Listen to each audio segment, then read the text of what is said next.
I was asked why my fries were so crispy. I'm going to show you how to make them. We're going to start this recipe by cutting up one potato into slices just like this. And then once you cut them into slices, you're going to go ahead and cut them into strips. And we're going to repeat this process with the rest of the potatoes. Now for this recipe, you can add as many potatoes as you like. I'm only going to cook 2 potatoes here. Now once you've cut up all the potatoes, we are going to put them into a larger bowl like this. And we're going to season them. So I'm going to start with a tablespoon of salt, half a teaspoon of baking soda.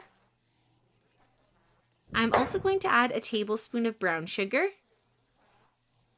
And go ahead and cover those potatoes with some water. We need a good amount of water here. And stir everything together until the salt and the sugar dissolve. Keep stirring until all of that's dissolved.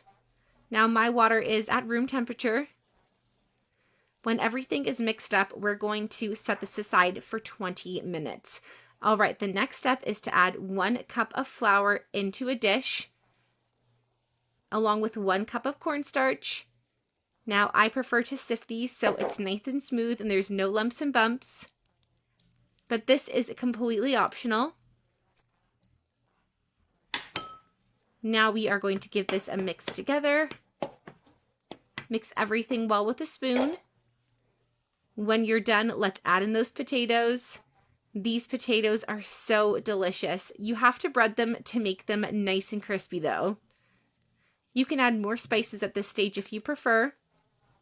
Even those people who don't like potatoes are going to love this recipe because it is so amazing. All right, after our potatoes are breaded, go ahead and remove any excess flour. And then go ahead and just place them in a dish like this.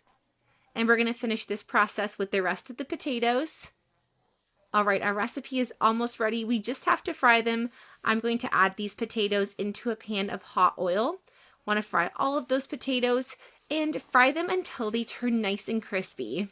And just after a few minutes, our potatoes are ready. Go ahead and remove any excess oil and just serve them on a plate.